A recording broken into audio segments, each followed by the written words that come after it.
আসসালামু আলাইকুম, welcome back to my channel Lucky's easy recipe. Lucky's easy রেসিপিতে আবারও স্বাগতম।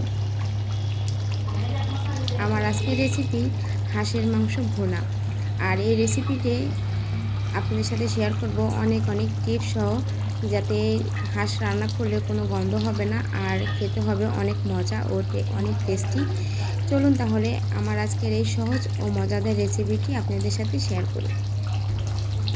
প্রথমে চুলায় একটা প্যান বসিয়ে প্যানটা একটু গরম করে নিয়ে তাতে দিয়ে দিচ্ছি রান্নার রেগুলার তেল। আর আমি এখানে হাফ কাপ পরিমাণ তেল ব্যবহার করেছি। আর দিয়ে দিলাম গোটা গরম মশলা। এখানে গোটা গরম মশলার মধ্যে 2টা তেজপাতা চিড়ে নিয়েছি, 4টা এলাচ আর 4 টুকরা দারচিনি। এই মশলাগুলো একটু ভেজে নিয়ে এখন দিয়ে দিলাম আমি 1 কাপ পরিমাণ পেঁয়াজ কুচিটা আমি এখন তেলের সাথে এবং এই মশলাগুলোর সাথে একসাথে ভেজে নিব কিছু সময়।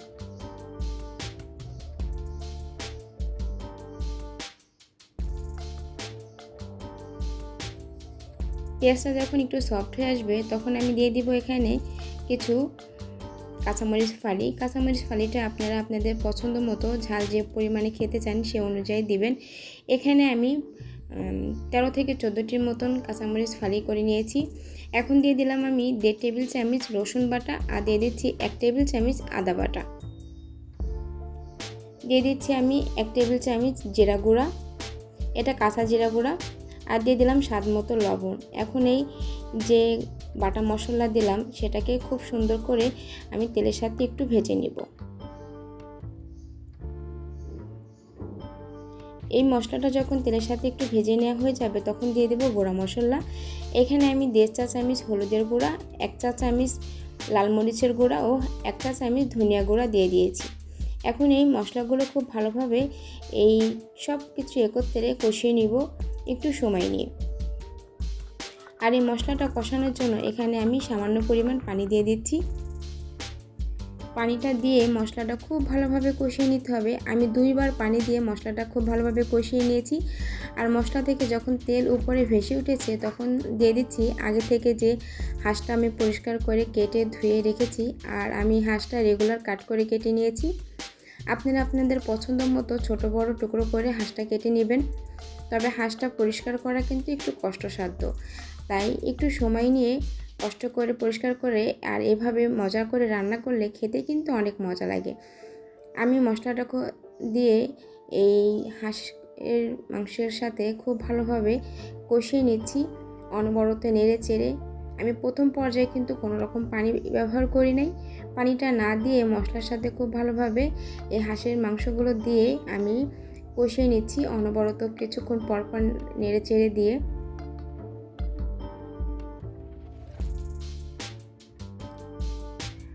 আর এই চুলার ফ্লেমটা মিডিয়ামে রেখে অনবরত নেড়ে চেড়ে আমি যখন রান্নাটা করে নিচ্ছি তখন কিন্তু এই মাংস থেকে কিছু পরিমাণ পানি বের হয়েছে। আর সেই পানিটা দিয়ে আমি প্রথম পর্যায়ে এটা কষিয়ে নিব।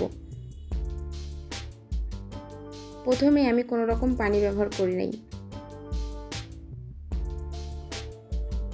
আর যখন মাংস থেকে যে পানিটা বের হয়েছে সে মাংসের পানিটা দিয়েই কিন্তু হাঁসটা পুরোপুরিভাবে সেদ্ধ হবে না। এর জন্য আমি এটাকে আরেকটু ভালোভাবে কষিয়ে নেওয়ার জন্য 1 কাপ পরিমাণ বা 1.5 কাপ পরিমাণের মতো পানি দিয়েছি।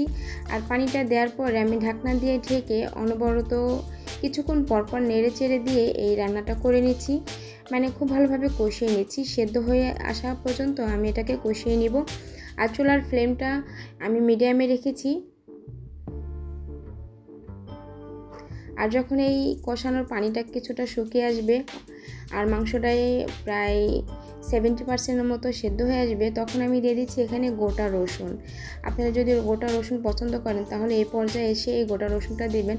পরবর্তীতে যখন আপনি এটা খাবেন হাতের আঙুলের সাহায্যে এটা চাপ দিয়ে ভিতরে রসুনের যে ক্রিমি যে রসুনটা সেদ্ধ হয়ে যাওয়ার পরে এটা বের হবে তখন এটা খেতে কিন্তু অসম্ভব মজা লাগে। এতে করে এটা টেস্টটাও অনেক ভালো আসে। আমি এই তো এক্সট্রা যে মাংসটা সেদ্ধ হওয়ার জন্য যে পানিটা দিয়েছিলাম সেটা খুব ভালোভাবে কষিয়ে নিয়ে রান্নাটা করে নিয়েছি।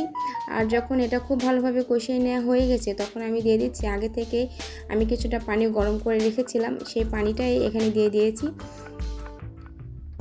এখানে পরবর্তীতে যখন ঝোলের পানিটা দিবেন তখন চেষ্টা করবেন আমার মতো গরম পানিটাই দেওয়ার জন্য, এতে করে এর টেস্ট এবং এর কালারটা খুব ভালো থাকে, কোনো রকম কালার নষ্ট হয় না।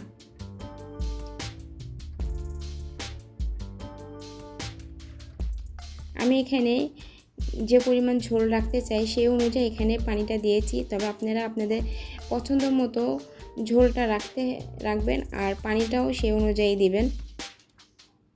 কারণ আমি যখন এই মাংসটা কষিয়ে নিয়েছি হাঁসের মাংসটা, তখন কিন্তু এটা পারফেক্টভাবে সেদ্ধ হয়ে গেছে। পরবর্তীতে পানিটা আপনাদের পছন্দ মতো কম বেশি করে দিতে পারবেন।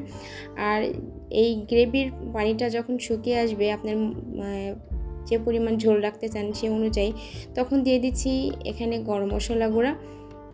এখানে আমি 1 টেবিল চামচ পরিমাণের মতো গরম মশলাটা গুঁড়া দিয়ে দিয়েছি।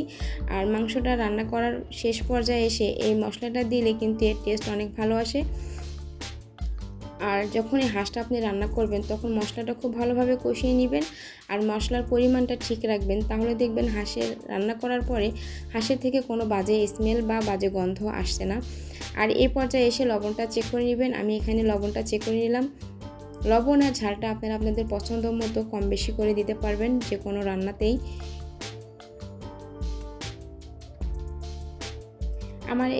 আমার রান্নাটা হয়ে গেছে। খুব সহজেই দেখলেন তো, খুব সহজেই রান্নাটা করে নিলাম। রেসিপি ভালো লাগলে লাইক কমেন্ট শেয়ার করতে ভুলবেন না। আর আমার চ্যানেলকে সাপোর্ট করতে, চ্যানেলের পাশেই থাকতে চ্যানেলটিকে সাবস্ক্রাইব করে রাখবেন। আর এমনই সব মজার মজার রেসিপির ভিডিও পেতে চ্যানেলের পাশেই থাকবেন। আর চ্যানেলকে সাবস্ক্রাইব করে পাশে থাকা বেল বাটনটি বাজিয়ে রাখলে আমি যখনই কোনো নতুন ভিডিও আপলোড করব সেটা নোটিফিকেশন পেয়ে যাবেন আপনি সবার আগে। এই জন্যই চ্যানেলটি সাবস্ক্রাইব করতে কিন্তু ভুলবেন না। আমি চলে আসবো নতুন কোনো রেসিপি নিয়ে। সে পর্যন্ত সবাই খুব ভালো থাকুন। আর আমার হাঁসের মাংসের কালারটা দেখে সবার বুঝি লোভ লাগছে, দেখেই বুঝে নেবেন টেস্টটা কেমন হয়েছে।